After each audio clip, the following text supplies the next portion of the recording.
Precious few Fae from the Fourth World have survived to remember the Age of Legend.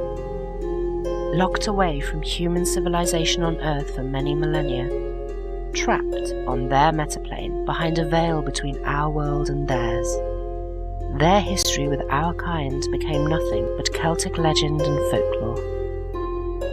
Until Mana returned to the Sixth World, and the veil came crashing down, fracturing their metaplane into ours. They say, if you know where to look, you can travel there. A place where everything is fine, yet nothing is as it seems. A place of spirits and enchanted creatures, of courts and wilds, of wonder and secrets.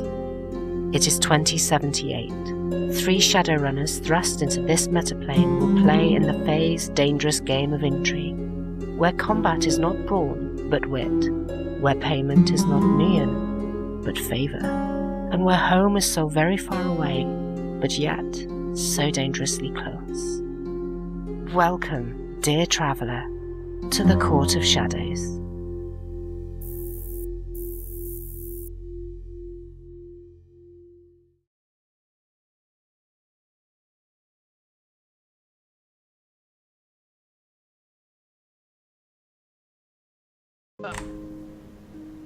Hi! We're live! Welcome to Join the Anarchy Court of Shadows edition. Everybody excited? Very excited. The hype is real. Oh man, it's session 2! We, last session, what did we do last session? We inadvertently found ourselves plunged into the Fourth World through a portal down a long hallway from the city of Edmonton. And you found yourself embroiled in some combat with some puckwudgies who look adorable but are pretty vicious. The fuckwudgies. And you met up with Nuala, who gave you a hairpin to wear, and you are infiltrating the court. Maybe not infiltrating. You gave some drunk guy a tarot card reading. That was good. Yeah. He did go on an adventure and meet danger and ruin. So I wasn't wrong. Excellent. So why don't we get everybody to introduce their characters? Yeah. Let's start with Trav. Hey, what's up? My name's Trav. You can call me Trav. I play Mac, the Irish face who's got a problem with blood. Real bad at combat. It's gonna be a good time. I've been staring blankly at my camera for like a minute and a half. I know, it was very distracting. I was waiting for someone to be like, wait a minute, is Travis frozen? Like, should That happened in the chat. It happened in chat. Oh, good. I didn't even know. It's a little unnerving, so I just kept talking. I wasn't. I was like staring at him, waiting for him to break, and I was like, he's gonna do it. It's gonna happen. But nope. Paige, tell us about your character. Hi, I'm Paige. I play a tarot card mage named Pandora. There's not much to say about her other than she is very fashionable and usually enjoys center stage all the time. So. Yeah. She's fabulous. Yes, she is fabulous. She's fabulous, darling. She's so fabulous. Last but not least, the fabulous Oz. Hello, I'm Oz. I play, I'm usually the GM of Join the Anarchy, but not today. I play Volatile. I play Volatile. I'm a troll rigger. Basically, what a rigger is I control drones like they are an extension of me, and now that we're in the court in this strange metaplane, all of my drones went from mechanical to animals. So I'm having a hard time adjusting to that, but let's see how this goes. So far, it's pretty interesting, I gotta say. All right, excellent. And I, of course, am Scrim, and I am the GM for all of these this session and the next 2 as well. So we are stuck in the fourth world, at least. Seems like once you finish your job, you'll be able to get out, or so Nuala tells you. And you are planning to infiltrate the court in search of a ruby.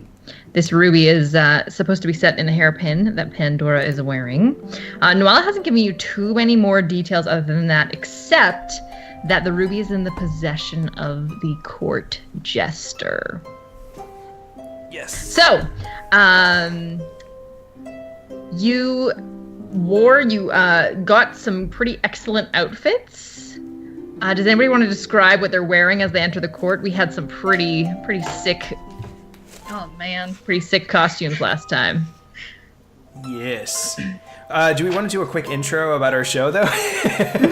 That should be a thing, yeah. What are you talking about? Yeah. What show is this? Yeah. Well, this is Join the Anarchy, Scrim. This is actually more. Yeah. So this is Join the Anarchy, Court of Shadows. It's a 4-episode arc. This is episode 2, and we're playing in the Court of Shadows alternate setting. Oh my god, I'm still backwards on Skype. Okay. Anyway, so the Court of Shadows, just flipped that on that axis. And we are playing the Shadowrun Anarchy system, which is the more, sorry, I'm blocking my mic, the more narrative version of Shadowrun, the cyberpunk fantasy blend game.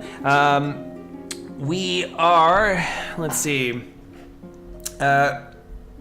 we are a mostly improvised for this campaign, mostly improvised, and we work off of audience suggestions. So you chat, we might prompt you for suggestions, but you can just keep going ahead and talking. We are monitoring chat as we play, and every time we see something that we really want to just kind of inject into the story, you can we'll get a plot point, and we just go ahead and enter it right in the story, just like if you're in an improv comedy show. And plot points for us work in the game to do all kinds of fun mechanical things, like rolling glitch dice, and maybe attacking twice or moving twice. And you, for giving us your awesome suggestions, you get a raffle ticket, and that raffle ticket is good for $15 on Drive-Thru RPG, whatever you want. Or for this 4-episode arc only, we are giving away the Court of Shadows alternate setting book, which is a $19 value PDF form on Drive-Thru RPG. So if you win the raffle, that can be yours. So make lots of really awesome suggestions because every awesome suggestion we take is one raffle ticket. In addition, you'll notice we have a stream boss going up on the top right. Right now it's Shadowcasters Network, and what this allows you to do is every time that you support the show in any way, follow us, cheer, subscriptions, donations, etc., you knock some HP off of the boss, and once the stream boss hits 0, if you're the person to do the killing blow, you become the stream boss, and the last stream boss standing at the end of the stream gets to create an NPC with Scrim for the following episode, which Palmer JWM who's in chat right now, he was our stream boss, our final stream boss last session, and he had the pleasure of making an NPC. How was that process? That was the first time we ever did it. It was really great. Palmer had some really good ideas, and I will leave it at that. Nice. Oh, here we go. Yes. I honestly totally forgot that somebody could make an NPC, and then you said that, and I was like, oh yeah! All right. I think that's everything that we need to... So now we can talk about what we're wearing, right? Yes, I know. You all want to talk about your outfits. I think that covers it. Sorry, left that bit to the wrong spot there. But we're all caught up with last week. And you three are walking towards the Queen's Castle through the arch. Into the Great Hall, looking completely fabulous. What are you wearing? All right. So the fashion that the fashion trend that we heard of is the revealing, not revealing. So I'm wearing a very tight, enormous codpiece. I'm wearing an enormous codpiece and very tight lycra kind of pants. Gold goggles on a stick. I have a cane that's made out of an enormous bug leg, and my top body is just a bunch of rotating ribbons. So doing revealing, not revealing. So it's just like, ooh, look at that, it's a nipple. Nope. Now you see it, now you don't. Yes. I would be very distracted talking to your character. I'd be like, oh, is that's supposed to happen? Okay. Why you titty out?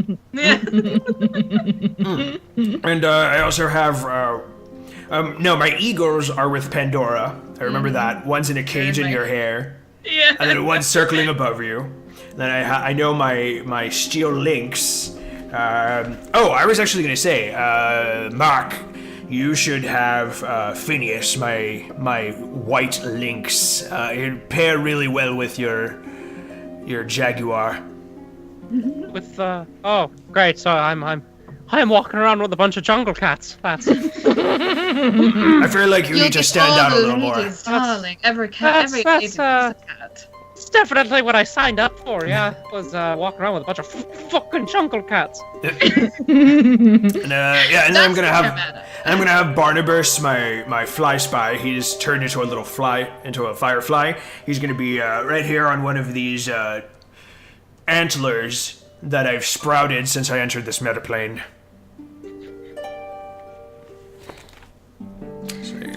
So that's what I dressed as. Very cool, very cool. What do we got for Pandora and Mac? Oh boy. Mac, you go, because you know what you're wearing. I was an idiot and I didn't write down what I was wearing, so I'm trying to think of what I said I was wearing, and I know a little bit.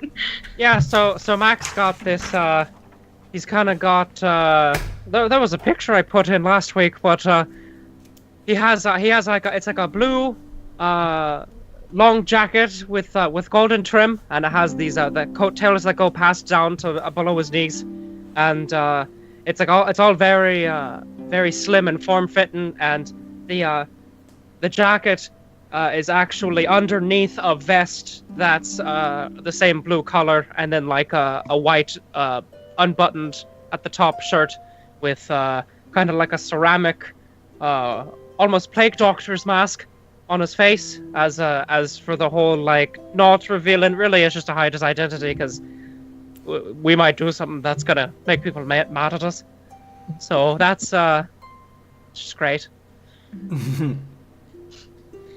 All flashy, and apparently I've got a large white jungle cat, and then the steel lynx following me around. It's just great. Yeah. You look good.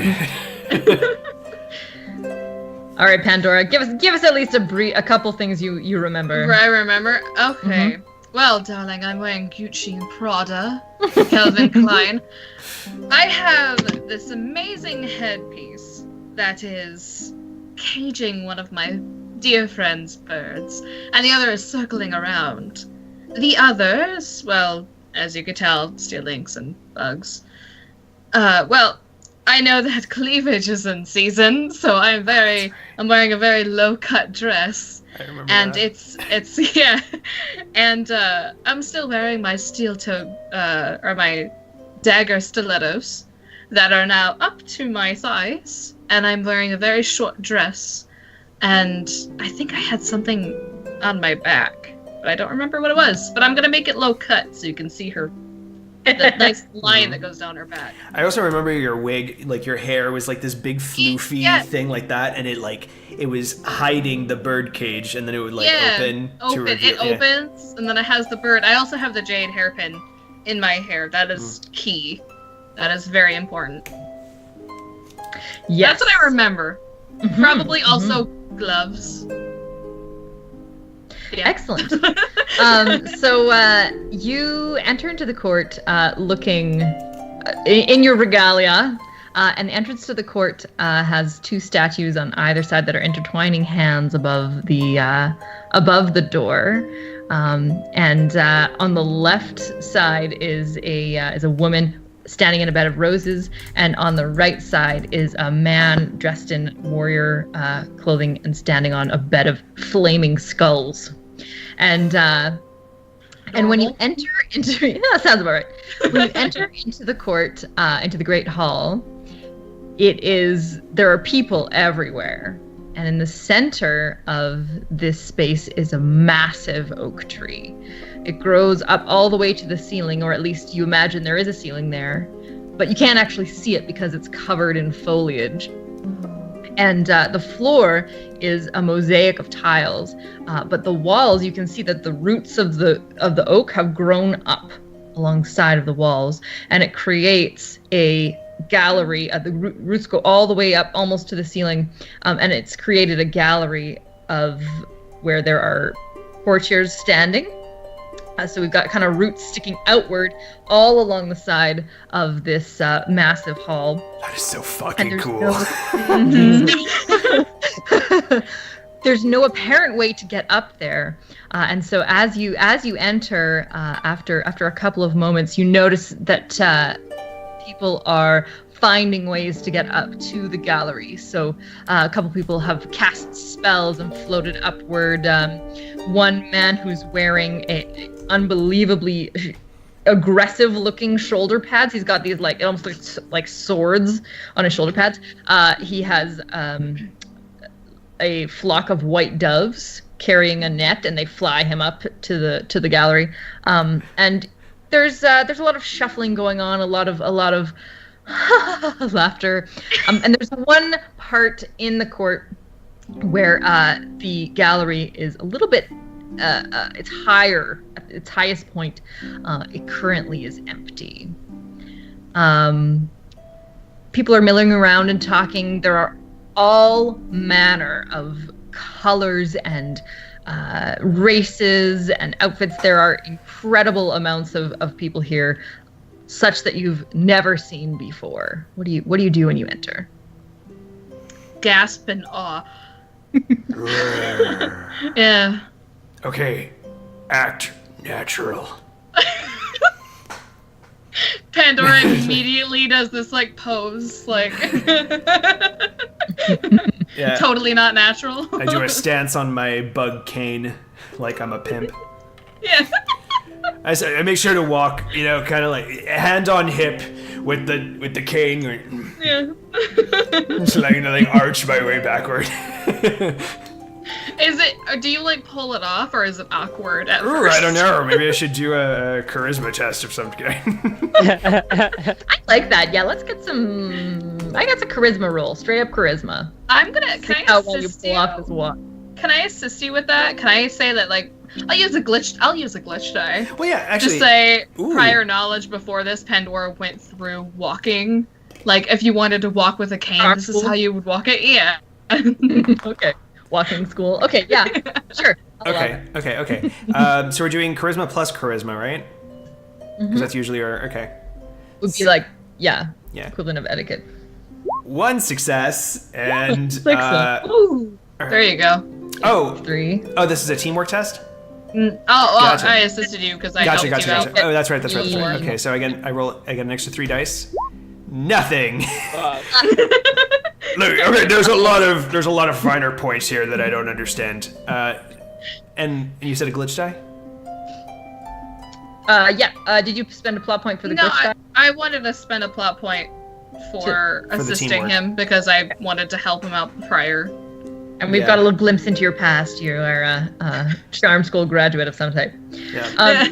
I didn't pay attention to anything you said. I'm sorry. Yeah, there's this flashback of Pandora walking with the cane, and she's like, "This is how you walk with a cane. Now, if you wanted to be, looking like an educated gentleman or something else, like a scholar perhaps, then you walk differently. You do this thing with your hips and your shoulders, and they're supposed to match up." I'm just I'm really blocky. I'm just Who Yes. bends in these positions? Everybody does, darling. It's very easy. Watch me. And then, of course, she does it flawlessly. Okay, all right. So in my head, as I'm walking in the court, I'm just like, all right, but arch backward, arch backward, arch backward. As you're walking, you see a little group of very, very tiny fairies with the gossamer insect wings. They fly past you, and you hear. So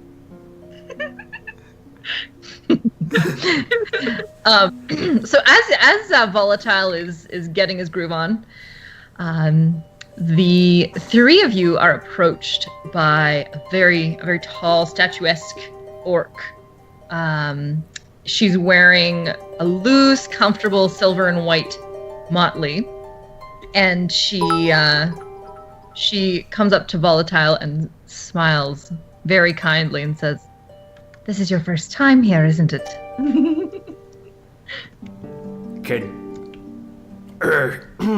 Can you? Yes.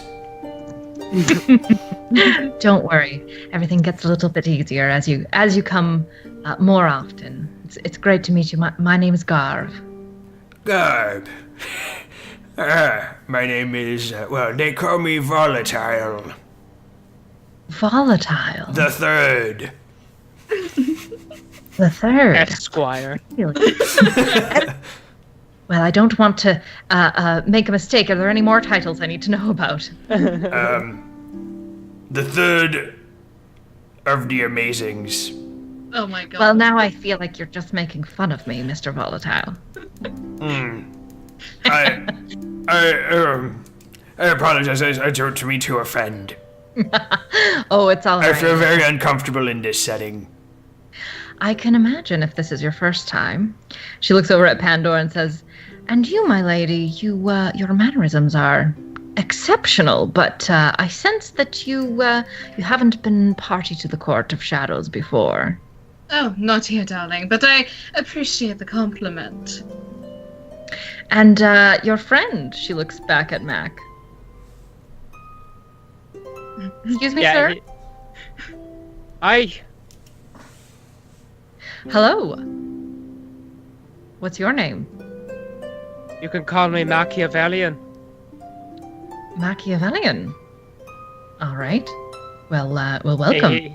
He has the beak and like constantly has like one hand in his pocket, but always like whenever someone approaches him, he answers them shortly and then looks around and tries to keep a very minuscule presence, especially with the hiding himself behind a mask and everything. She nods at him and says, in the Sealy Court, one must only reveal what is necessary. Well, welcome. I always love to see newcomers in the court. I recommend taking the opportunity to observe before you continue on. Sometimes newcomers to the court might step on a couple toes if they speak out of turn. So you're saying just be quiet? You're very clever, Volatile. Are you being serious? Or are you patronizing me? She laughs and she says, "I'll see you all around." And she does a standing backflip and just like flips away from you.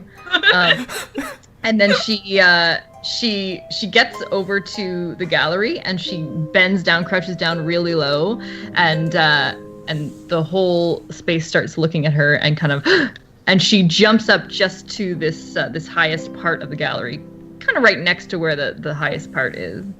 And when she does that, the whole room goes quiet. And through the entrance to the Great Hall enters a woman. She's surrounded by, she has two other women with her.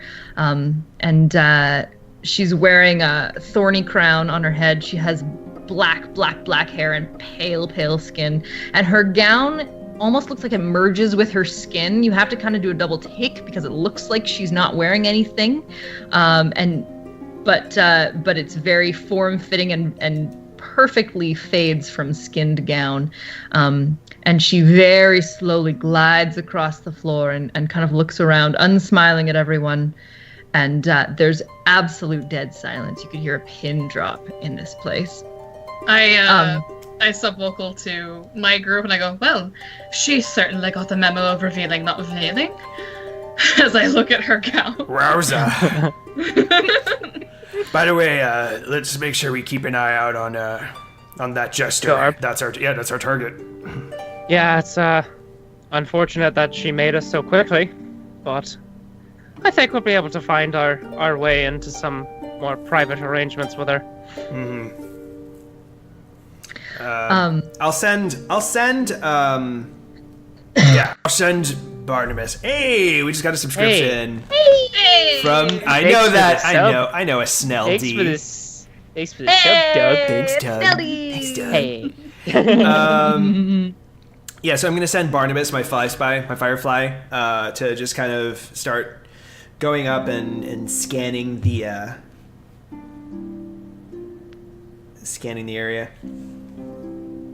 Alrighty. Mainly just to keep attention on Garbh. So Barnabas, your fly spy, is up next to kind of where Garbh is. Not next to, just enough. Like I want her in Okay. I want it in the canopy, I guess. But yes, pointing at Garbh. Okay. I think I'm gonna get you to roll perception when you do that. Willpower plus logic. 3 successes, and that's it. Right? Oh. Okay. Oh wait, no. +1 to perception test. Nah. 4 successes. Whoa! Okay, so you won that contest. I got 2 successes. So, what do you see? Maybe chat can help us out with this. Any suggestions as to what Barnabas sees? Yeah, I want audience to tell me of a way, or something that I'm looking for, a way, like a weakness, or not, maybe like something that Garbh is doing up in the gallery, or someone that she's meeting with, or something. It's just I'm looking for an exploit of some sort to approach her later, or manipulate things in such a way where we can get closer to her. Steal that ruby. Steal that ruby. I will say you didn't see her, it on her at all. This ruby was not on display for any. I expect no less. That you definitely would have noticed. Okay, so while chat is figuring out some little detail that will collapse my entire plot. You just my players doing that. The queen, as she's gliding across the floor, effortlessly lifts off the ground and seems to just simply float up to the highest spot on the gallery. And she turns around to face everyone and kind of does a very delicate, graceful gesture with her hands. And the conversation, a low murmur of conversation begins again. Okay, we've got a couple suggestions from Nick. Wonderful. Just a very large boy. Wow.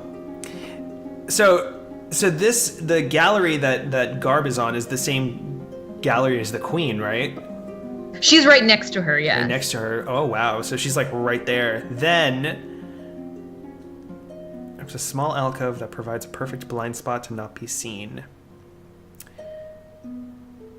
I like that. I mean, the Nick Morgan suggestion is really funny, but like, she's talking with a group of croaky. Hey, look who's been reading Court of Shadows. Very nice. Let's take that. Let's do she's talking with a group of croaky. And for Okay. those who have totally no read the knowledge book. of the, that. the ones who totally read the book and know everything. So Well, it would ruin the point if our characters knew right. anything I about think Yeah, all right. That's I would true, see. that's true. So all I would see or recognize is these, just elfy, fey kind of looking things. But the only thing that's really noticeable about them is that they're wearing a bunch of white gloves. Like Mickey Mouse. No, like no. White. I'm white sorry, gloves, like- white gloves, white hand gloves. Okay. I suppose sort of like Mickey Mouse, yes, like but not as cartoonishly large. like I wear these when I beat my workers type of gloves. Yeah. So the croaky. I also really like that alcove though, and plus Keck Ninja seems like that's a new person to the chat. I haven't seen you before, so let's take that too. I'll take a plot point for that. So. So a small Okay. alcove that provides a perfect blind spot. All right, so we're going with the blind spot, not the croaky. No, I want to. Both. Oh, can I go with both, or can I just want me to pick one? If I have to pick one, I'll go with. What I thought one for the perception check and then one you were taking as a plot point. Yeah, absolutely. Okay. Sorry, I missed the plot point bit. Yeah, so these croaky are very beautiful fae. They look a little more human than elven, but they still have that kind of aura, that beautiful elven aura to them. And I like the white gloves that they're wearing. White gloves. Maybe they're fingerless gloves. Revealing, not revealing. No. The reason there's a reason that they keep their fingers covered. Oh, good. So you see, I'm gonna say a group of 3 is there, and Garbh is talking with them in hushed tones as the murmurs begin to circulate in the court, and there's people kind of jockeying for position, and you see the queen kind of looks around at everyone in the court, and she selects a person, and she calls out one person to bring their issue to her and make their case. So this person is sort of like it's kind of a strange looking creature, somewhat elven, kind of bluish skin with dark hair. And this individual just stares at her and doesn't move. And she stares right back. What's the room This doing? goes on. Yeah, This goes on for an uncomfortable amount of time. The murmurs slow down, and then they stop. There's some uncomfortable laughter, and then some very uncertain whispers. What's going on? I don't think this is normal. Is this person next to me? Is next to us? Or is she on the opposite side of the court? I'm gonna say that I'm gonna spend a plot point to say that they're like brushing shoulders with Pandora Okay. when this whole thing starts. From where she's next to me and she's not moving. Is she kind of shaking? Is she can I make a perception test to see if she's nervous? Or to get basically a sense motive test then? A judge intentions as it would be? Absolutely, yeah. Y'all going to jail. 2 successes. You can't really tell what the deal is. From what you can see, basically, she looks like a statue. She's just frozen. And from the uncomfortable tension in the room, seems like this is not a normal way to interact with the queen, and not really a normal way for the court to operate. I'm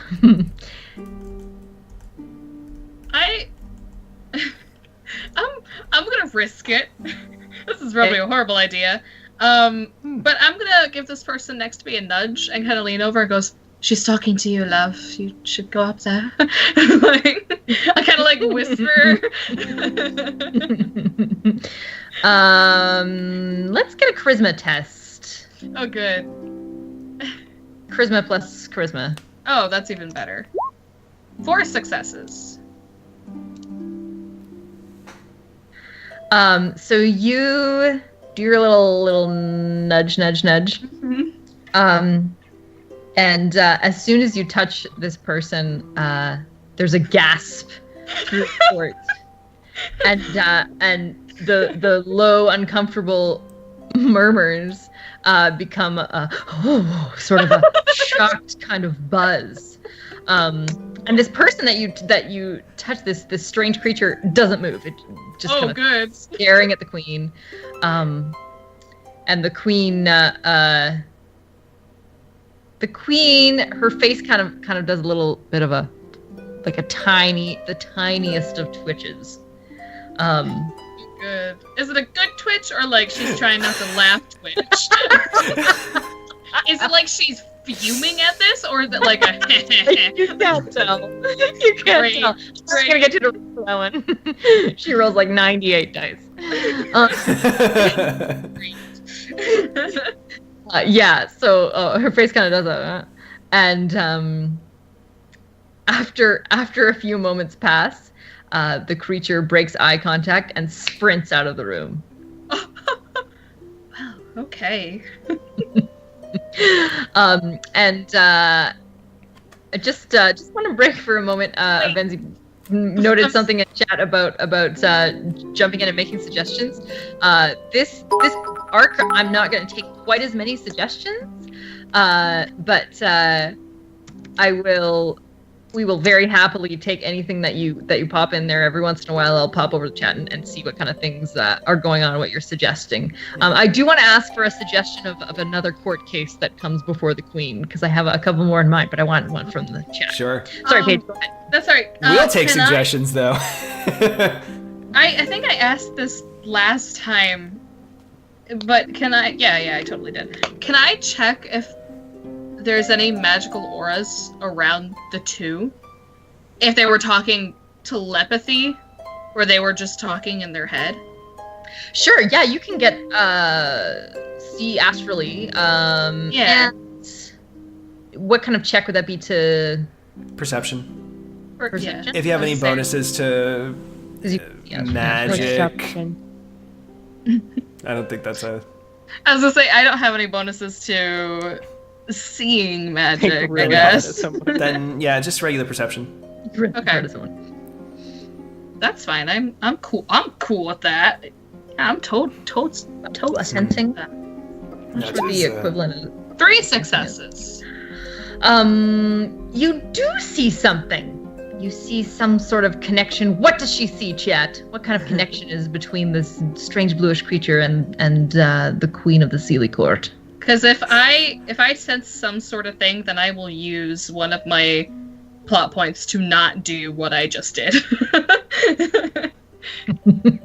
Oh my god. Sorry, I'm looking at chat. I love you. So. Oh my god, yes.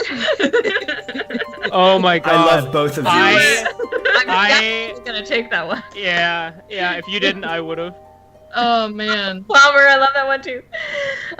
Yes, I'm taking that court case from Grayman.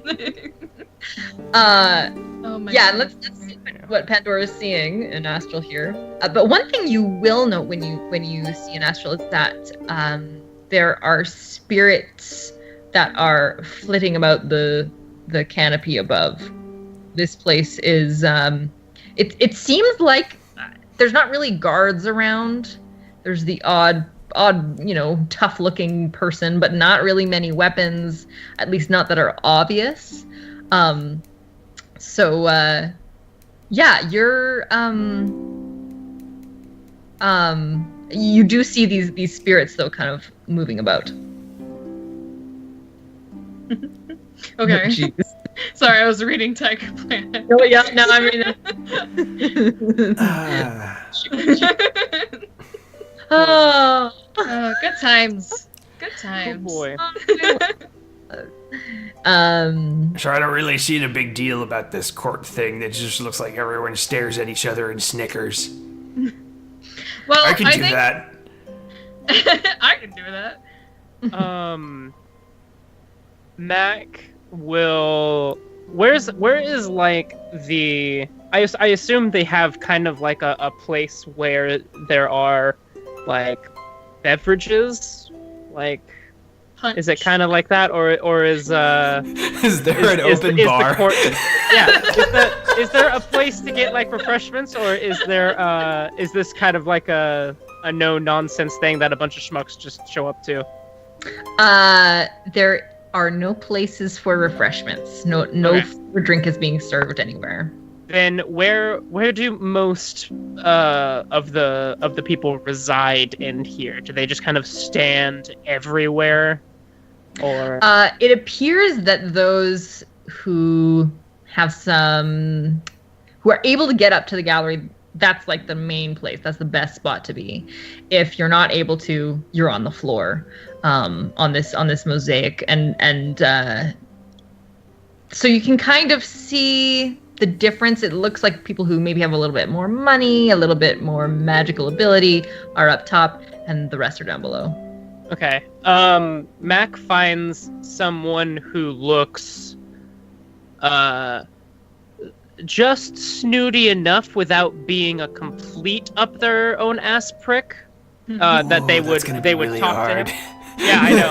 But I think being a face and having like the knowledge of high society, he would be able to pinpoint someone who like would at least give a stranger the time of day, you know. And he'll go and he'll stand next to them, and like without actually looking at them, he'll talk to them with like his beak just pointed in a different direction, and he'll say,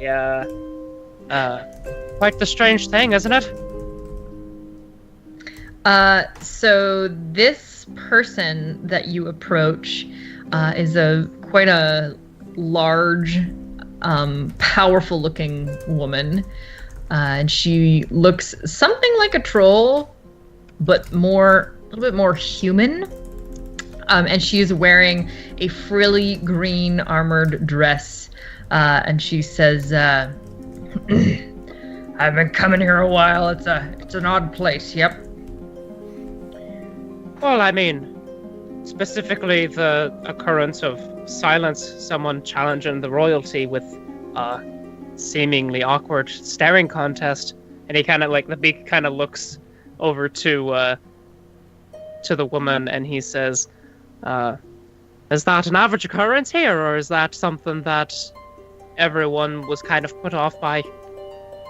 I've never really seen anything like that before. It's a strange one. That's I wouldn't say that's usual. Usually a person states their case and the queen rules. Interesting. Are you here for your own case? And she's talking like in hushed tones, and I think at this point there's still a lot of staring going on. This is before the thing runs out of the room. Yeah. Oh, you could say something along those lines. All right, well, best of luck. I've been coming a while and unable to get her attention. I've got time. And then he kind of shuffles away. So a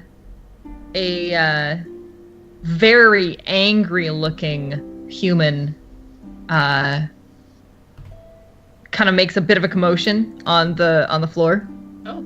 And the queen kind of looks around and she points at him, and he says, "I've been robbed! Last night, my shop was I was left for dead, drunk and passed out in front of my shop, and someone stole all of my troll horns." And and the I'll queen... immediately, like, Pandora will immediately start, like, looking around, like, for her friends, like, we didn't do that. Like, And then she'll like kind of she'll turn and a beak will be like right there, and he's like, "Stop looking around, you're gonna incriminate us." And you kind of get the sense in the room that people are kind of like, oh boy. Oh, And- him again. It's like the 5th time this year that he's got all of his troll horn stored. And the queen like shuts him down right away. She just says, I don't think this is any matter worth my time, and kind of just does a weird little motion, and he kind of like lurches towards the door, like he doesn't. It's like somebody's throwing him out, but nothing is actually throwing him out. He just kind of like and he moves backwards and is gone. And at this point, the woman that Mac bumped into stands up, and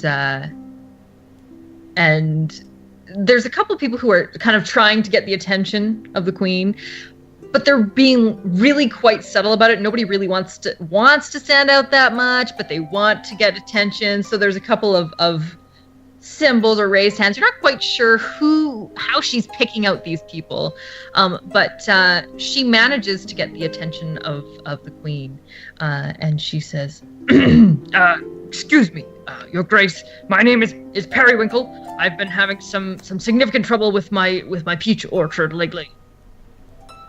The lady says, "What sort of trouble?" "Oh, well, here's the problem. We've got a little bit of root rot, and I believe that my neighbor has been attacking it." And she says, "Well, I think that we can definitely investigate that." And she kind of points at a couple people, and they sort of float down from the gallery and go and talk to this woman in the armored dress.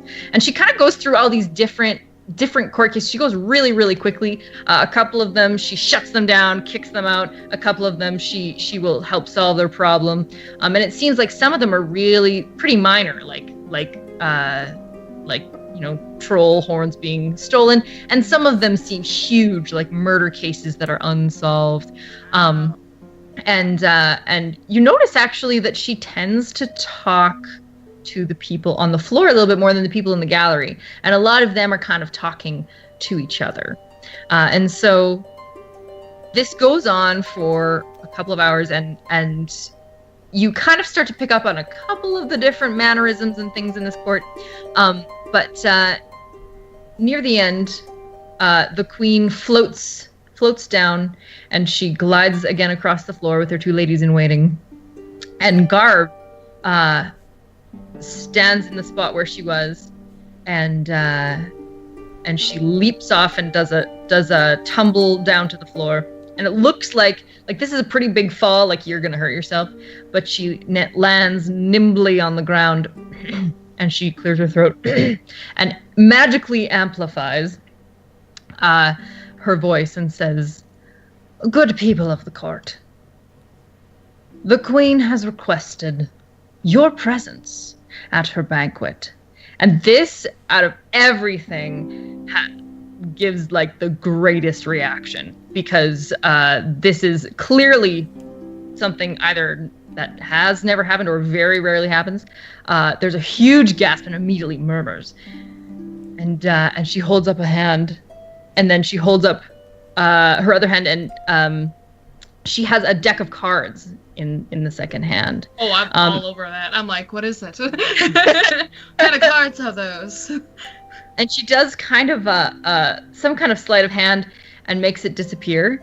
And then she takes her hand and spreads it upward, and you see cards flying through the court, and they're kind of going all through the air, and then they start one by one, zip, zip, zip, heading out the through the arch where you came in, and everybody is just agog. Everybody's talking. All their mannerisms seem to have dropped them a little bit. Do I see anyone reaching for those cards? Nobody reaches for them yet, but when they're about a third of the way out, Garbh says, I'd like to offer you an opportunity. Only those who collect one of the cards and presents it at the Queen's Royal Hall will be admitted to her next banquet. For those of you who are successful, and she takes out a card, it seems to just appear in her hand, and kind of waggles it and says, I'll see you there. And then she tucks it away and scurries out. And at that point, when she says that, you see a couple of people are trying to pull them back magically. A couple of people make leaps for it. Some of the flying creatures try to fly for them. And it doesn't look like anyone gets them. Yeah. Let's do some piloting tests. Get Release my bird from my hair. Yeah, I've got Ignatius. The first flying around. Flying around. So yes, he's gonna release him from your hair. Yeah. Done. Okay, so 8. I'm gonna hop in even. I'm gonna just knock myself in. Awesome. 9. Okay, so 9 and a reroll. 3 successes. 3 successes. This is Ignatius 1 or 2. The first. Ignatius the first zigs when he should have zagged, and he reaches for one of the cards, but it skitters out of the way, and he's not able to grab it. Damn it. All right, so just the other Ignatius, the one that I've not jumped into, so I don't get any bonuses on that. 3 successes also. Yeah. Same thing. Ignatius the second is not able to get this card. In fact, this one kind of goes up in the foliage and it kind of wiggles its way up. And even though he tries to get up, he is not successful. Son of a bitch. These cards are really hard to catch, guys. Do something. I'm debating. I have one. We start out with 3 plot points normally, right? I have 1 left. I could easily do something. Do it. Well, I'm gonna, yeah. Do it. Okay, yeah. My last plot point is that the back of the cards look exactly like my tarot deck cards. So when everybody is just immediately struggling for one, Pandora's just over there looking at the design. And she goes, "That looks very familiar." And then she just goes into her tarot card deck and she goes, "Well, I already have one."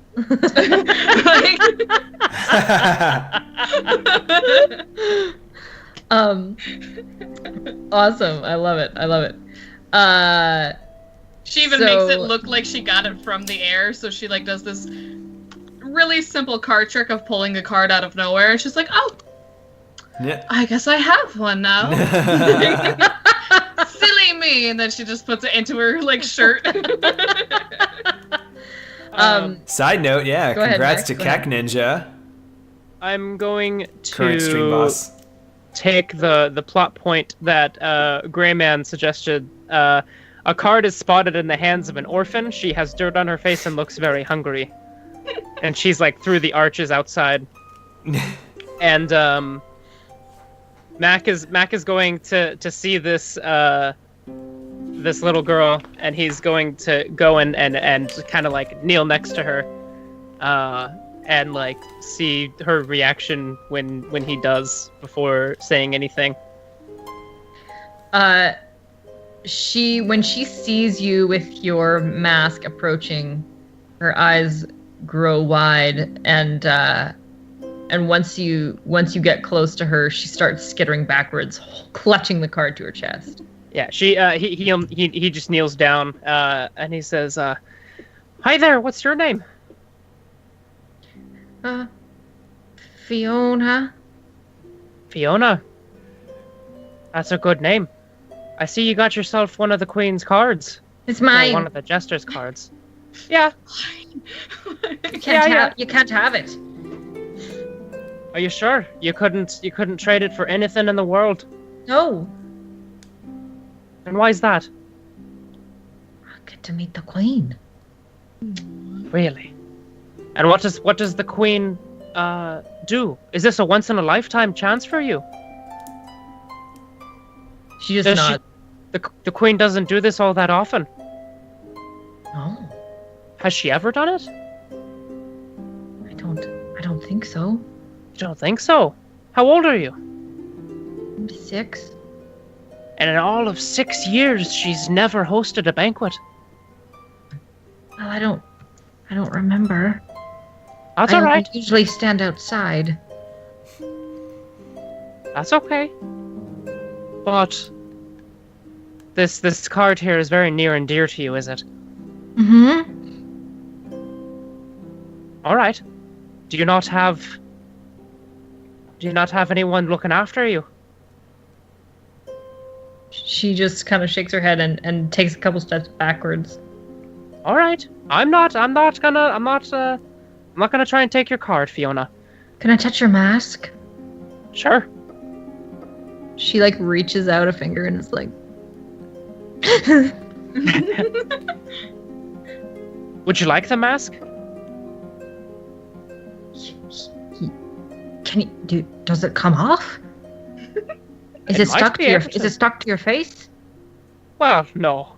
I don't have a beak coming off of me, no. Oh, I thought maybe. Well, okay. Now, see, Fiona, I really need to get me one of those cards. Did you see any others fly out here? There was lots of them, but Yeah? I didn't see where they all went. I think, and she points to a building where she saw one of the cards go. Let's get Chat to tell us what kind of building she points at. All right. And I'm going to take Palmer's suggestion that as she's talking to you, small little lights start kind of dancing behind her and then kind of around her. And there's these little kind of balls of light, little will-o-wisps. Do they seem to have any sort of meaning around her? Or are they just kind of randomly bouncing around? They seem to be with her. Okay. But they're not like close by, and they kind of go in and out, and you didn't notice them before because they were kind of somewhere else, not anywhere obvious. There's a lot of weird things around here. So, floating lights might not have caught your eye until they started sort of hovering around her. Well, look, Fiona, I definitely want to see you get into this banquet. I have a friend of mine, and I as well, have never gotten to see the Queen here either, and we have someone who we'd like to meet inside as well. And I was wondering if you wanted to help my friend and I get more of these cards. All right. Now, and he pulls out the 3 gold and has it in his hand. Now, I do have this here. Does this mean anything to you? Her eyes widen, and she says, "Where did you get all that?" Well, where you'll get it is from me. If you can help my friend and I get some of these cards. Now, all you have to do, Fiona, is if you see anyone with those cards, I want you to hide your own card and do your absolute best to try and get them to give it to you. All right. Okay. And she says, "I'll go right now," and she runs towards the building that she pointed at, which is a pub with 2 ostentatious golden arches outside. Thank you, Nick Morgan. and they're like legit gold. Ooh. Wow. Yeah. He'll stand back up and watch her run off and be like, "Fucking suckers," and he'll walk back inside. Mac, you look a child for his. Thanks, Palmer. Thank you, I'm gonna Palmer. say, okay, so Volatile, when you pass out and go into the Ignatii,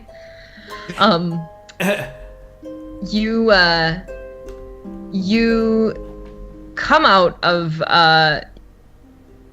like, cause you pass out, right? That's Yeah, I have to pass out. If you were to see Volatile in AR, like in the Eagle, you just see him kind of like, "Here, come here, yeah." And you just see this, and outside you see an eagle going, "Ah! Oh God, my pop tilted." And this card's just like swiping up and down. It's like the golden snitch.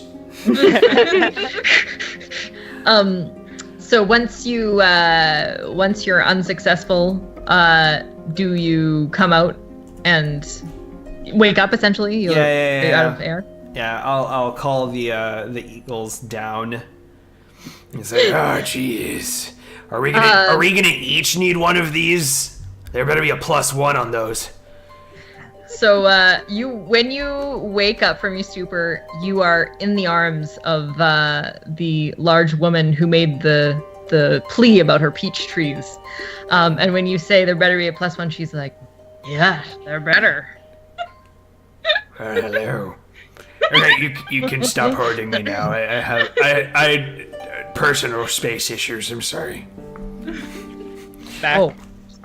Mac will walk in and say, "Oh, Periwinkle, I see you found my husband." Her, And I'm the one who made that happen.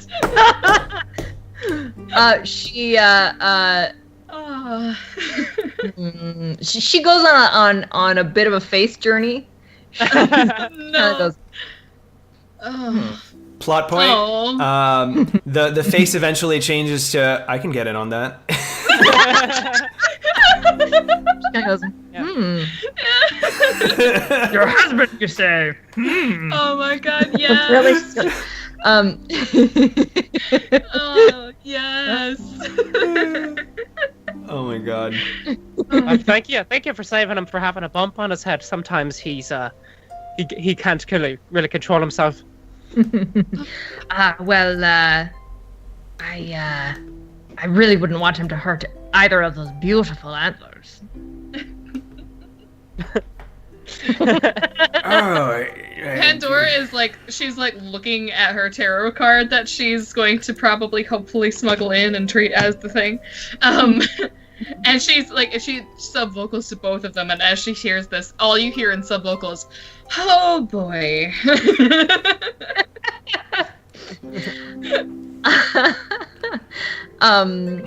So the rest of everybody in the court they're kind of breaking up, milling about, chatting with each other, and Periwinkle, the Fomorian in the frilly green armored dress, introduces herself, and she says, "I'm so glad I finally got my case seen to." Was it resolved? I think so. I think we'll be able to figure something out.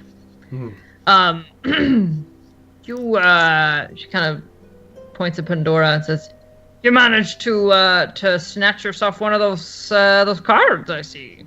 Oh, yes, indeed. Impressive indeed. That's certainly something many will be doing, I imagine. Indeed. Do you know if we each need one of those cards, or is that a group invitation? I imagine one card is good for one person. Yes. Oh, son of a bitch! Yeah, Mac will sub-vocal Pandora, and he'll be like, "What? You didn't happen to catch any magical auras on those cards when they flew out, did you?" Can I roll for that? My AR, because I was gonna ask that, not my AR. Yo, Astral. Astral projection. Hey, Astral. My astral, because that was going on during the court, and I didn't get anything from that, or did I? Because I didn't get an answer for that yet. Because you were seeing astrally already, so I'd say roll perception to see what kind of what you saw. Persuasion Few card. successes. How many did you get? 2. 2. Are you comfortable with that level of success? No, but I only your roll pop up. Yeah, I don't see your roll either. Yeah. That's Roll weird. 20. Roll 20. Oh, there it is. There you go. There it Roll is. 20's I been heard it a bit laggy. They kind of place. No, but I only have 1 edge. Actually, we got a bonus edge because Keck Ninja became our stream Oh. boss. So Then feel free to hell spend yeah. it. I am That's totally spending fine. it then. Edge that Yeah, so edge. Keck Ninja is currently in the lead to Right. create an NPC with Scrim. Hey, more NPCs. Bye. Take him down. Yeah, so you Or her. did see some sort of magical aura. And let's get some color in that from chat, because we won the contest. I got 3 successes. So what these cards that Garbh threw in the air and that were moving around, how were they special? How were they interesting? And maybe how would anyone distinguish them from a regular type of tarot card? So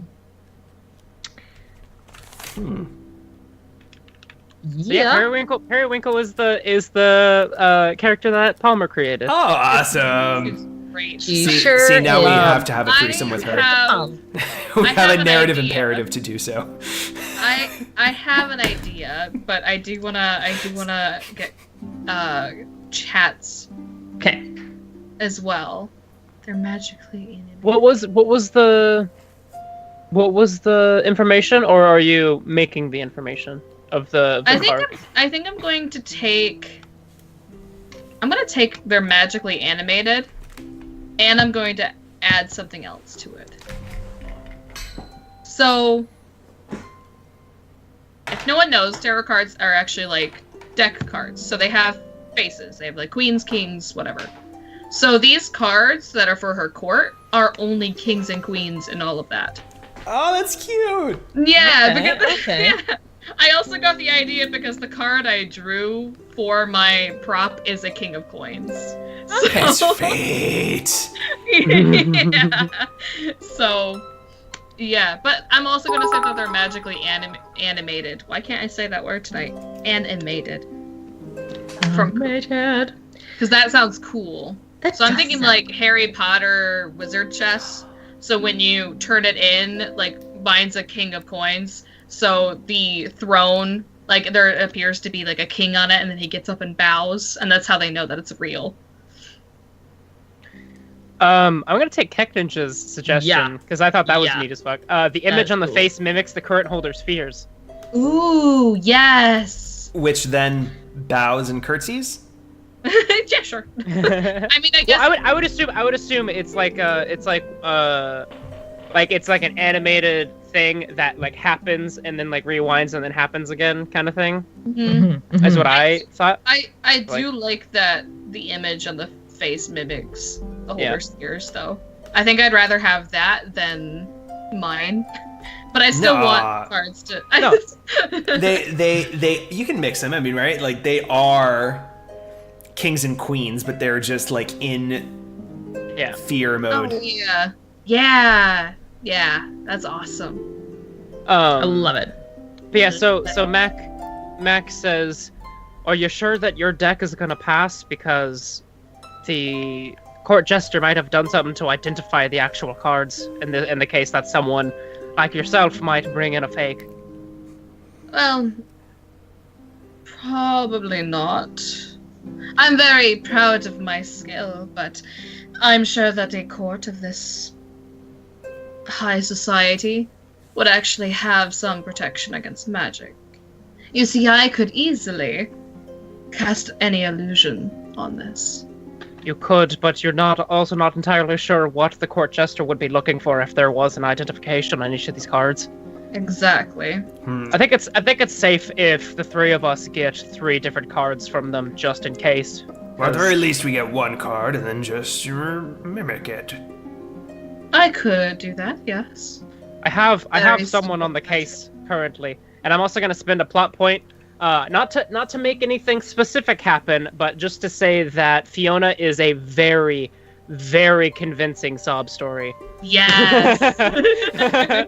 So, whatever Each happens one's there, she is very like, please sir, may I have some more? Yeah, pretty much. I need some hints for my broken legs. Oh, I wanted to take a suggestion from Ninja as well, that a card lands in the Royal Cemetery, because that sounds fucking awesome. That does sound cool. I like that. So, I think I'll have Pandora notice that when everybody's like the court is basically almost cleared, and she'll kind of notice that and be like, oh, okay. So she'll tell the group that too. Like, I think one headed into the cemetery. All right, do we want to help each other get a card, or do we want to just Split up? Split up. At this point, Periwinkle is still there, but you're all speaking, you're also vocaling, I imagine. Yeah. So she kind of looks between you all, and she can tell you're communicating in some way, but she's totally in the dark. Like I imagine we're all kind of like in a triangular formation, and every single time someone is speaking, everyone looks to that person, and so we're all kind of like looking around at each other ever so casually, and Periwinkle's like, you guys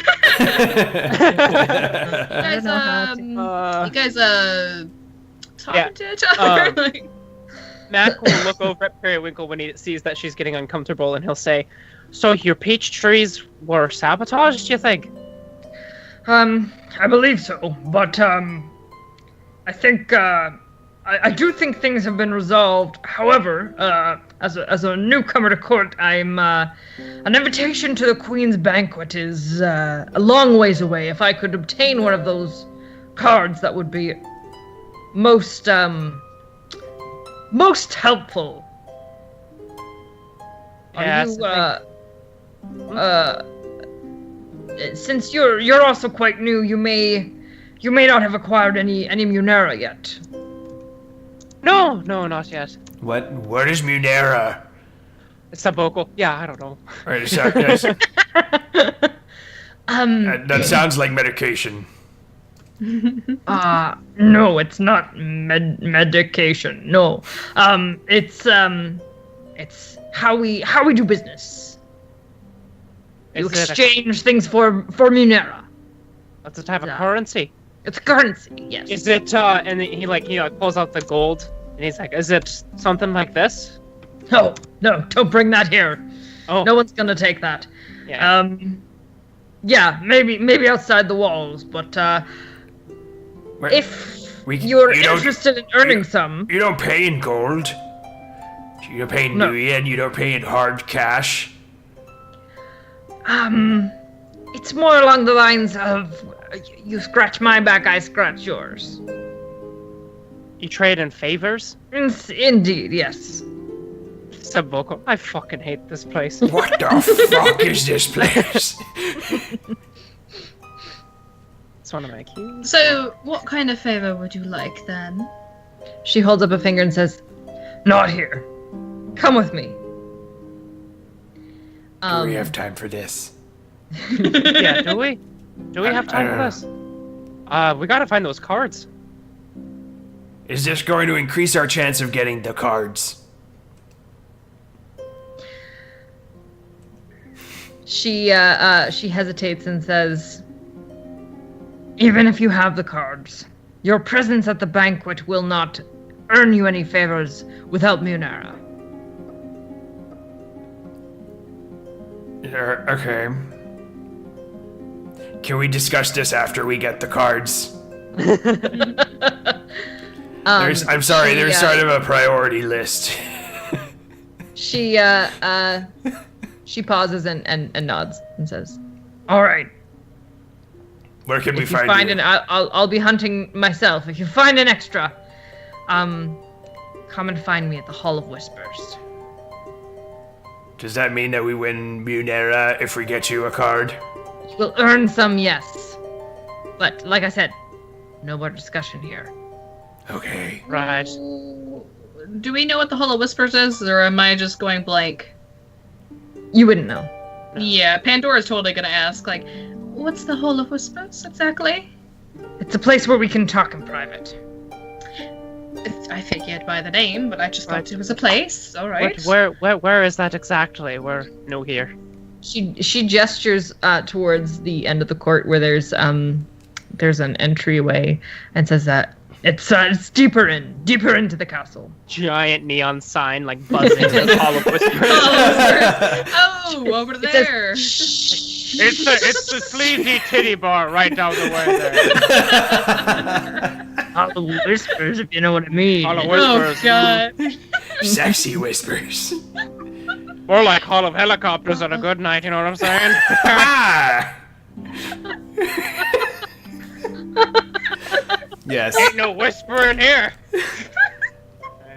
Setting that bar. I mean, we already had it on the lowest rung. It's true, we really did. Yeah. now you're just taking a walk. There's no bar. Yeah.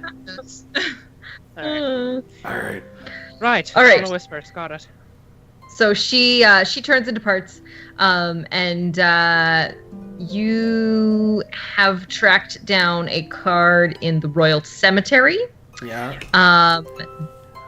Fiona believes she saw a card go into the Golden Arches pub. And Chad, where might there be a couple other cards? Okay. In the meantime, though, okay, let's follow these leads. So, we can go to the. You said there's one in the cemetery, and there's one at that Mercue's over there. Right. I have someone going and looking in the McHugh's, so we could head to the cemetery and try and find something there. Mac, darling, when you mean someone, who exactly did you entrust with this? Someone who could maybe be trusted. Great. Alright, that sounds very intentionally vague. Yeah. Meaning if I fuck up, I can make it sound like it was my idea. And then we get to blame you. Okay, fine. Yeah. Fair enough. No, there was someone who could really use some of this, and he pulls out the gold, and he's like, which apparently is fuck all to us. So we'll see how it pans out. I want hopes. to take the suggestion from Greyman that the poor shopkeeper's store. So like as we're standing out on the street, one of the cards that's being chased down, just like right underneath the door to the store, which now has like a crime scene, like crime scene vines on it, and like Oh goodness. and yeah. But we have the keys to the store. We're the only ones that can get in, except for the shopkeeper. You do. But like I right love now, that. there's a group of people that's like around the store trying to like peer in, trying to find a way in. But we know that there's potential back door, but when we have the access. Awesome. All right, so we got one in the store, one in McHugh's, one in the cemetery. Are you going to try to find a fourth for Periwinkle? Maybe. Maybe, Mhm. yeah. We'll see how it goes. We'll see what the time schedule is once we all get them ourselves. Yeah, we gotta get the hang of getting these cards first. See if we can even. Yeah. I think since we're near, I would imagine since we're in the castle, the royal courtyard would be like right next door. So let's go there first. Okay. Okay. So you exit the Great Hall, and you see, when you turn to your left, you see the Royal Cemetery, but it doesn't look like any cemetery you've seen before. There are no towers or banks of where cremated people are interred. There are no gravestones of any recognizable type, but what you do see looks like a sea of flowers. There are flowers growing everywhere. And and they grow very, very tall. In fact, it looks like you would not be able to see over these hedges. And pretty much as far as the eye can see are these flowers. And you see a couple people seem to have noticed that this card got in there. And there are a couple people who are furtively looking around and trying to get in. Nobody wants to look like they're actually trying to get these cards, but a whole ton of people left that court real quick. So it looks like some kind of maze. A maze of really tall flowers? Hedge maze of really tall flowers.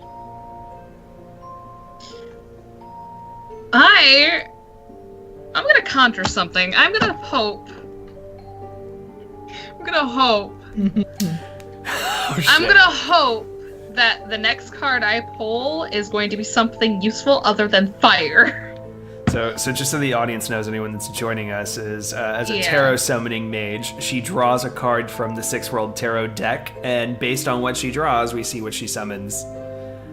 So. Oh God. It's a 7 of coins, which means that's an earth elemental, if I remember correctly. Yes. So that's perfect. This is exactly what holy fuck, guys. Yes! This is exactly what I wanted. Trust in the heart of the cards. Okay. As I summon this. I've never been more nervous. As I start summoning this, and she pulls it out all nonchalant. She closes her eyes for a couple seconds, and then she goes down to her belt satchel, like this pouch on her belt, and she flips it open and she pulls out her tarot card. And there's almost like whoever's looking at her sees this relief on her face, like, oh thank God, no fires. And hopefully I'm gonna say one of my cues for this as she's summoning this. From coin I am birthed, so too from the earth. From now I am bound, till night comes round. And then a creature from the ground pokes up, and it's like this little dirt pile. And I kneel down to it, and I go, do mommy a favor. If there's a card nearby, I want you to grab it and bring it back, alright? And then it goes back underground, and it skithers through the maze completely. While that's going on, I'm also I'm going to be sending all of my drones. All of my drones are going through the maze. I want Barnabas up high if possible. Can he get like an aerial view of the maze, or does it get blocked? So as he flies upward, the maze itself appears to be covered completely. Like from above, you can't actually see the path of it. Okay. So either the passageways are covered in some sort of arc of flowers, or it's being somehow magically obscured. Okay. All right. Well, we're gonna have to otherwise find a way through this maze, just in case. But let's see here. How else can we help? Is there any monument that is poking up past the flowers? Like any monument that's poking up? Yeah, like in the middle, okay. Like if there's like a fountain or a statue or something. Something that, because normally in a maze, there's like a central point. Yeah, normally what you do is you always keep an eye on this one area, or you keep your mind saying, I'm going to keep going north.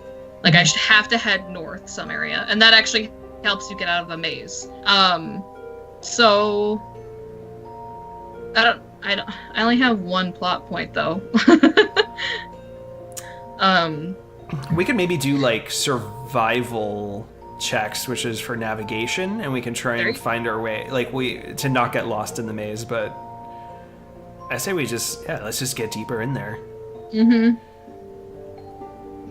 I love mazes.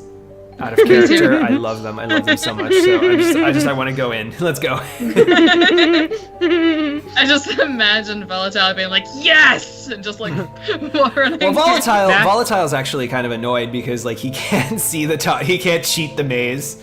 Yeah, So he's not tall enough. Mac is going to like put up his finger and say, "Well, hold on. We don't know how long we're gonna get trapped in this fucking maze. So give me the keys to the guy's shop. I'll go get that card so we at least have one for sure." Then I'll stay here with my my spirit that I have summoned. So then we are splitting up then. Well, should we? We don't know how long it's gonna take for everyone to get going. How long has Fiona been gone, by the way? How long ago did I send her off? I feel like probably about 20 minutes, maybe half an hour. 20 minutes, half an hour? Okay. Okay. I think so. Oh well, Yeah, Mac will like look around at the sky to see like what time is it now? Does it kind of look like it's gotten much darker in the past 30 minutes? Nope, it's still midday. Okay. Right. Captain Ninja makes the very obvious point that I could still send out my drones to start navigating different directions. Right. So I'm gonna do that and just start navigating the different areas of the maze. Okay. So you're And, going through the entrance. Okay. The drones we'll are resolve that in just a sec. Mhm. What Trav? What were you wanting to do? So it's been like So it's half been- an hour, Yeah. and Mac is kind of like, I feel like the little girl should have been out of that pub by now. So he's gonna say, you two go through the maze. I'm gonna go to the horn shop and go check on the person I sent to the other card, just so we can make sure we get ahead of the other schmucks doing this then. Are you sure All right, you're gonna be on so- your own? We've I got should be fine. Okay. We've got Mac heading to the store. Yeah. We've got He goes to the pub first. As To check out Fiona. he's like about to leave, Pandora's like, would you like me to summon something just in case? You To already follow have you something around. summoned, don't you? Well, Yeah, you That can is only have true. one thing summoned at a time. yeah, but it's more of a joke. Well, I mean, I think the maze looks like it's going to be the hardest one to get through, so having as many eyes as possible is good. Plus, I'm just going to the store, and I can talk my way out of things. It's fine. Okay. I think I would look a bit more conspicuous with the beak and some giant monster following me as well. I don't know. Everybody seems to have monsters around them here. It's quite Well, normal. he like looks down at the two jungle cats. As you say that, like a big, huge, furry beast that looks like an angry Sully, just like lumbers through the area, just like kind of like following one of the Fae around. Yeah, I should be fine. So Mac, are you going in alone? Yeah. I'll let you. I'll command Phineas, my white lynx, to keep you safe. Cool. Yeah. Yeah, he'll say. Yeah, he'll have Finny with him. But yeah, he'll be going in alone to the, what was it called? It was the pub place. With the golden statues. It didn't have Golden a name. statues. It just had the golden. Yeah. Oh, the Golden Arches pub. Yeah, didn't that have a name? We were calling it McHugh's. McHugh's? Okay. Yeah. Sure, it'll be McHugh's. It's just like the Golden Arches. It just reminds me of like the McDonald's. Oh, yeah. McDonald's. Yeah, I think and that was- Someone did McHugh's mention is the that. yeah. Someone did McHugh's is the mention Shadowrun version of McDonald's. So I was like, that's the McHugh's. McHugh's. Oh. I think that's probably the slang term that the Shadowrunners would use for it, because they're like, it's like a medieval McHugh's, whatever. that. Yeah. So yeah, the slang term is now McHugh's for whatever this pub's name is. All right, let's hear from chat. What does Mac find in this pub? What is going on here? What kind of business sprouts up just outside the Royal Labyrinthine Cemetery and right next to the Great Hall. I think that'd be an interesting permit to ask for. Oh boy. So, meanwhile, I've got my drones buzzing through and like creating lines in my AR of their path.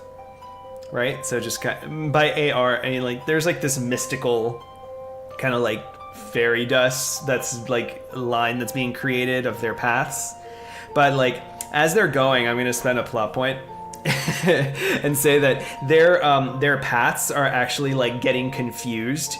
And like as I'm looking through them, I'm like, I think this labyrinth is shifting. Ooh. Like it's just, look like, and I'll like rewind footage for Pandora and say, look, see, right, just 5 seconds ago, there was no wall here after I turned around, but now there is. So, when you send your things through, it's not what you expect. It's not hedges, but it actually is a series of rooms, and they have stone floors. But there is some kind of rose that, or some sort of flower that is on the doorways inside of the rooms. There are 3 archways, 3 doorways on each of the walls in each of these rooms. And if you look closely at these flowers, they're almost identical, but not quite. And on the floor, there is a 12-pointed star pattern with a fire-filled pit and 4 benches at the center, each facing the pit and its opposite corner. So they're kind of angled. And the ceiling has long, glowing shards that point out from a small central dome out to each of the corners. And so it's kind of lit up and illuminating the room. And so every time you go through one of the archways, it's the exact same room again. So this is in the hedge maze labyrinth. Mm-hmm. As soon as they get through the flowers at the entrance, they're into these rooms, the same identical. Oh shit. Interesting. And you notice partway through, you see a flash of and this is Barnabas, so it kind of zzz right past it. You see a flash of some sort of horned creature. Oh, Minotaur! I turn Barnabas. I stop Barnabas and look. Watch out! It's David Bowie. Yeah. It's a Minotaur. Yeah. And this Minotaur is holding a jug and a tray. It looks like he has food and drink. What? I get it. I've got you. Did I just miss like a pun, or? I think so. I missed it.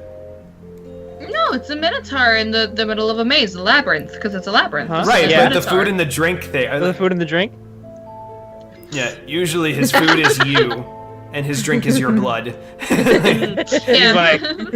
He's like, oh hey there, bud. You want some lamb? got some good lamb over here, eh?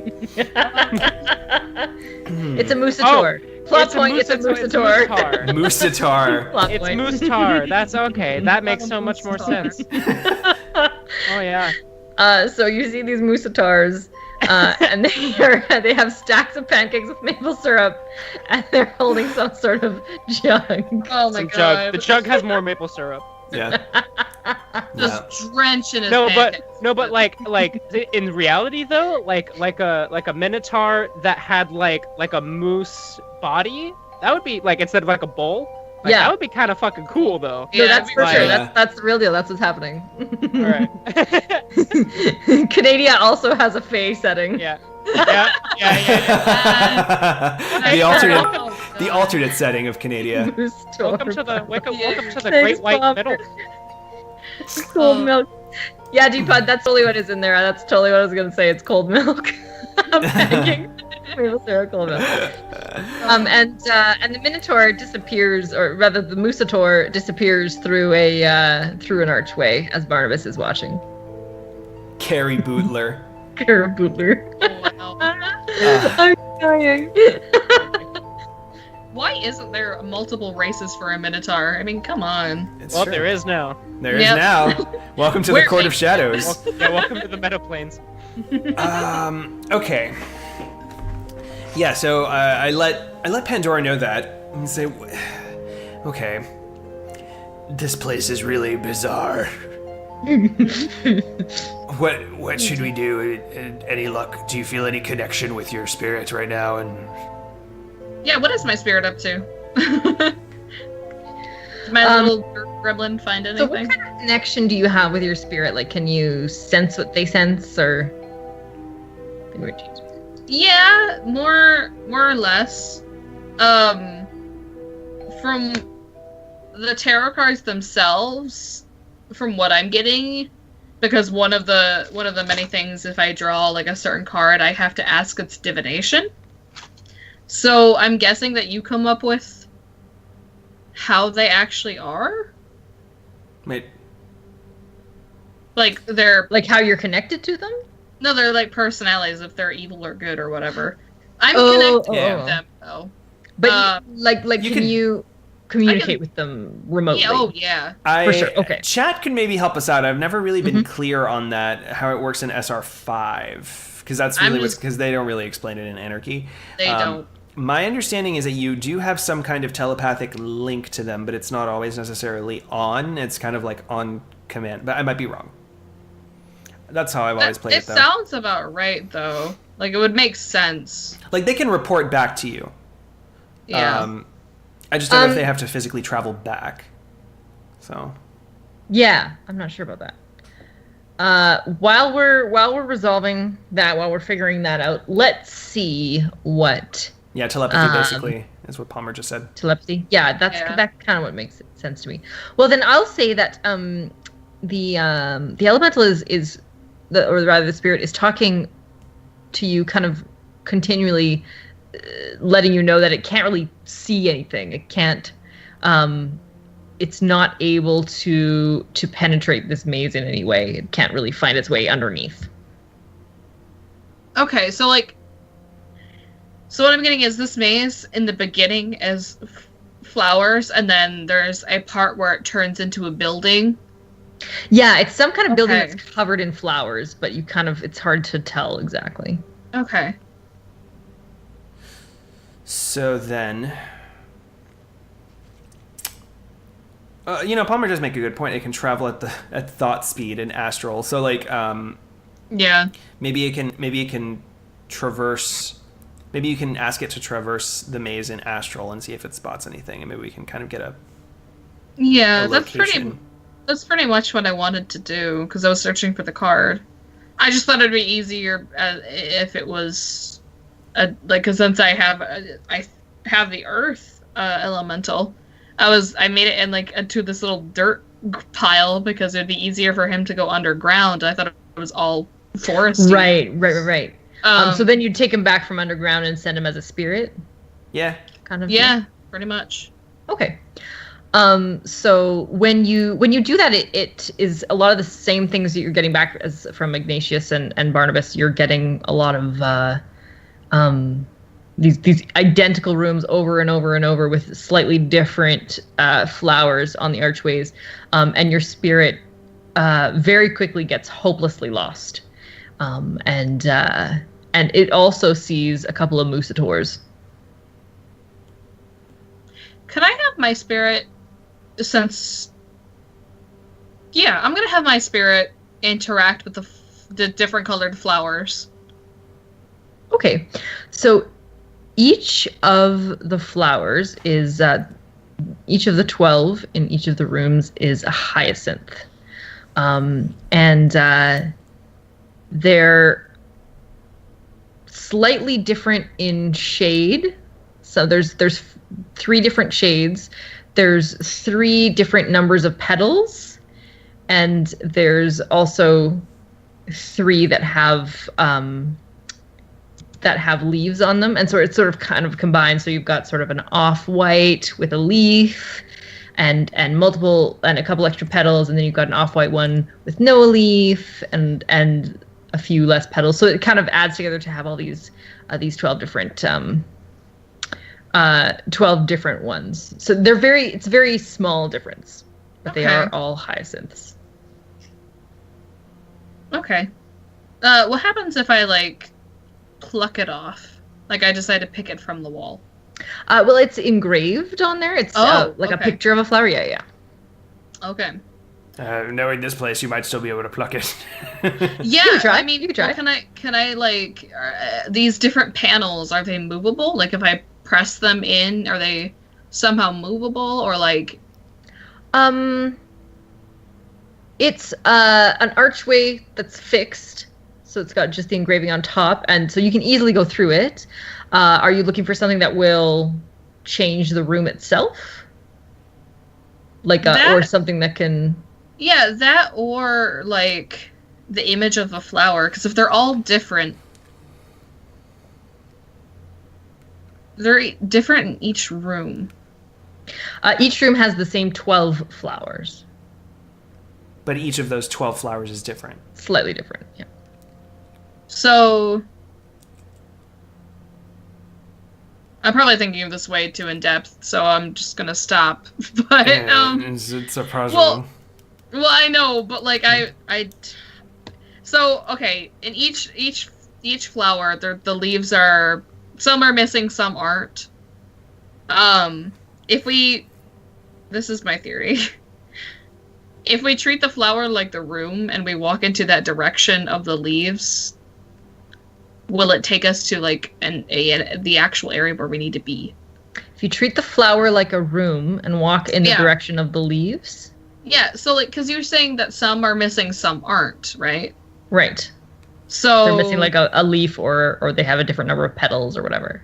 Yeah, so let's say the I don't know, the petals or the leaves that's pointing downwards or to the left or up or right, or they're missing or whatever. I don't know. I'm just... Are you trying to use the leaves to guide you which door to pick? Is that what you're saying? I see. Okay. I can't explain things and my brain is going... Okay, for sure. For sure, that's totally great. So you're looking for any leaf. One of the leaves is pointing in a certain direction. I think that's fair. So you find that one type of flower, sort of a very, very pale flower with a leaf that has the most amount of petals. It always seems to point, even, no matter where it is situated, it always seems to point to the exact same mirror of a flower. So I'm just going to number these just because it'll be hard to describe. So the one I'm talking about, we'll call it number 12, and it always seems to be pointing to flower number 3. Okay.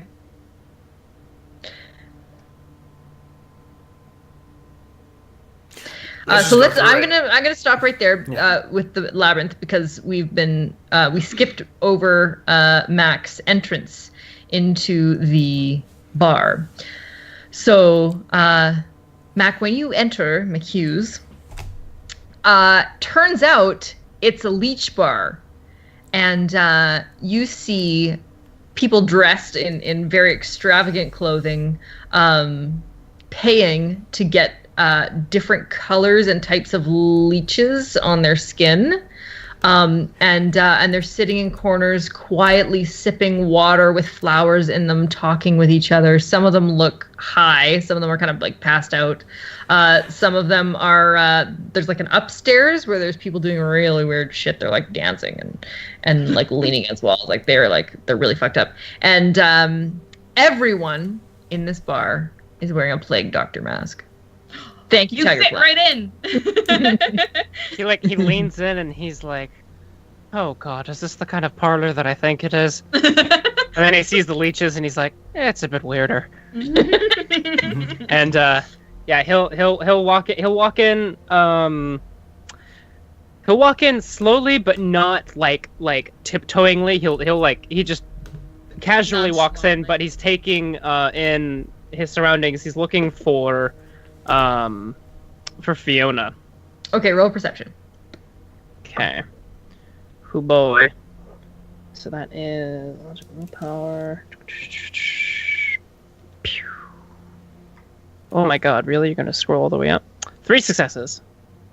3 successes. Yes. All right, so chat, tell us where you see Fiona in this insanity, this poor orphaned minor. And I get to pick because I won. I got 4. Yeah. Can we make sure to put Tiger Planet in the raffle? I got it. Yeah, excellent. Because I'm view only on the raffle. I can't make edits. Same. Oh. All right. You have to send us the invites, Herr Doctor. Okay. Speaking of tabletop cards. Oh my god, that'd be adorable.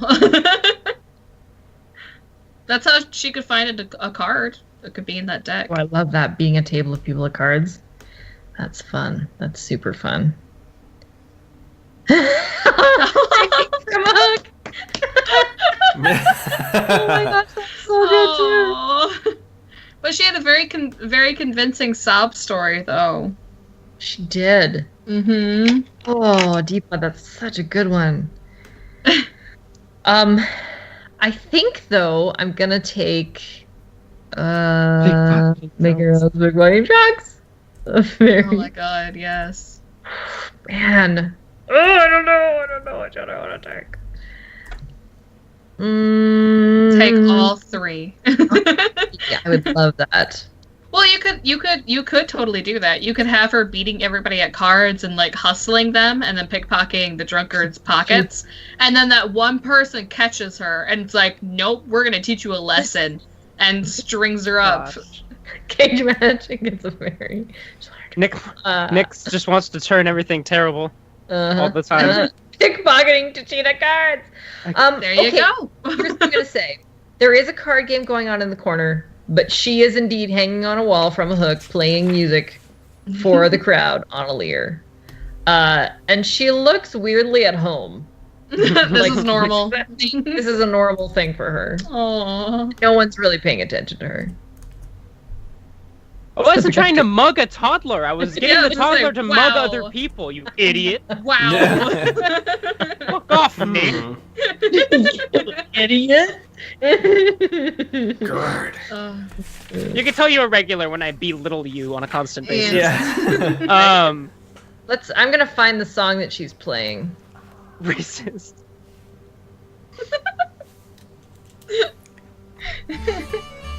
That's perfect. It's a fiddle. It's a fiddle. Yeah. Yeah, he looks in here, and this is a really odd sight to have in a leech bar. Like, wait, a bit too uppity for all these people who seem to be just like out of their minds in some corners. Yeah, he's gonna look at her and then look around at the crowd and some of the loopy people and see if he can see the card that may have floated in here. She sees you approach, and without skipping a beat of her music, she looks with her eyes at the card game. Yeah, he'll very nonchalantly, like after about like 10 seconds or so of her doing that, he'll act like he's making his rounds, and then he'll look at the card game when it seems most natural. So this card game is being played in like 3 dimensions. They have cards on the table, but there's also cards floating above other cards. And so they're kind of like floating around. And the card deck that they're using looks like the cards that Garbh released today. You also look like Pandora's tarot cards, so. so the entire deck looks like the cards that were thrown out. Yes. It looks at least very similar. Like, you can't tell any difference. Yeah. So here, this is what Pandora's tarot card deck looks like. Right. But So you won't be able to.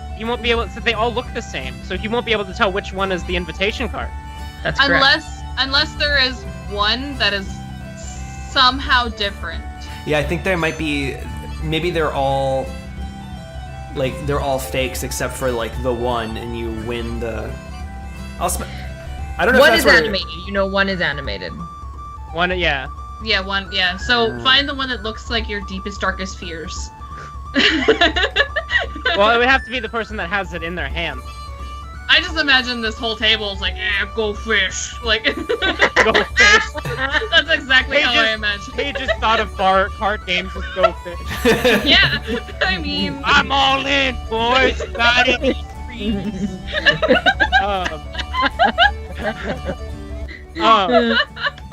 They're playing. I would say that they're playing the universal game of poker. I'll make a prop. I'll put down a prop point to make that happen. and not go fish. Like, okay. Damn it. It's like 3-dimensional poker. Here's that. Three-dimensional poker. It's 5 games of poker at once. That's why it's 3 dimensions. 5. I would be out. I would not even play. Yeah. Yeah, the goal, I'll spend a plot point. You realize that the goal is you want, with your hand of cards, to make the best hand possible with all 5 stacks at the same time. There you go. Love it. Okay.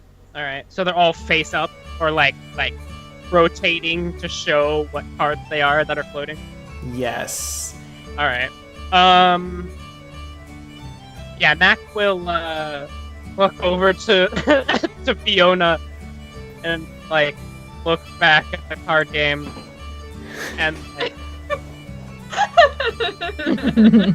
and he takes the empty seat next to these guys, turns it backwards, sits down, and then it like has his he's like resting on the back of the seat, and he says, "Tune me in." Your microphone sounds a little low. Tune me in.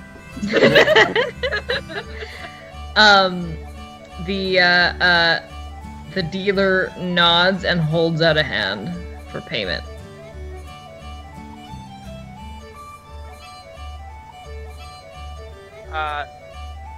Kind of payment you're looking for here. He raises an eyebrow and says, 5 Minera.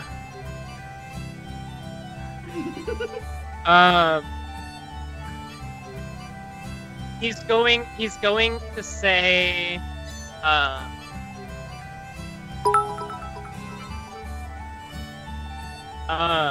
not good at playing space.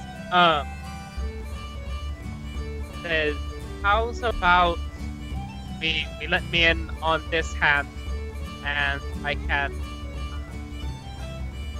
get you. No, he doesn't. No, because like, what the fuck is Sarah, dude? Yeah. So I mean, you could. I mean, it would take a big check, but you could try to essentially go into debt and be at a negative starting, but then you'd owe somebody some Munera if you lose. How you doing there, Trav? Well, everyone's saying that I'm super quiet. Is this Now you better? sound good. That's much Yes. better. Okay, the back of the mic must have gotten knocked. But yeah, he'll say, he'll just say, put it on my tab, and we'll just like constantly make eye contact with this guy in the mask. Okay. So then let's get Con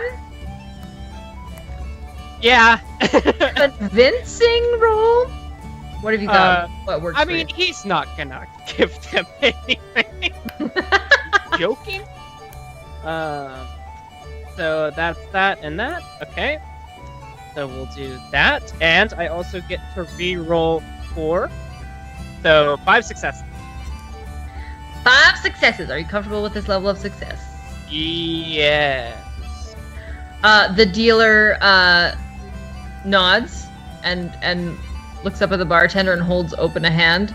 The bartender throws a leech at him, and he puts a leech on your arm. What? Yeah. So he puts a leech on the mechanical cyber arm, Oh yeah. and Mac's like, I'm not even gonna say anything. Yeah.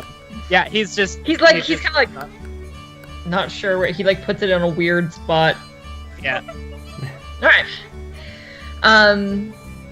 Okay, so then you play poker, a game I know well enough to now. I actually just learned poker recently. Nice. Enough to get everything wrong and piss off the whole chat. So. It's true. Okay, well this is Fey poker with Fey tarot poker cards. It's like, the points are made up. It doesn't matter. It's all good. Hey, that sounds very Yeah, the major. familiar. I'll spend another plot point. I'm going to spend my last plot point.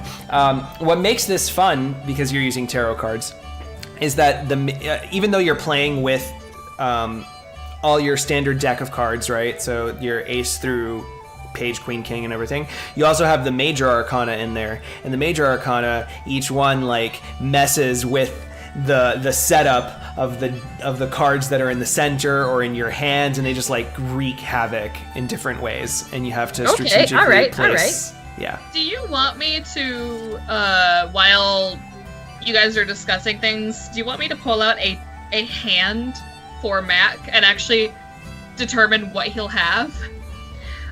You know what I think we'll do? I think We could do that in break too, if break's coming up.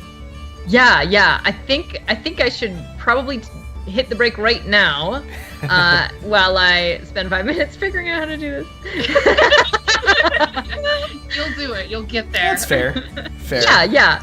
And then when we come back, we'll come back to a riveting game of Fey poker. I had an idea, or I had a plan before I even walked in here, so I'll be excited to see how this goes out. Okay, awesome. Excellent. All right. So. All right. 5-minute break, everyone. We will see you very soon and see who gets all these cards. Yes. Stay tuned. There's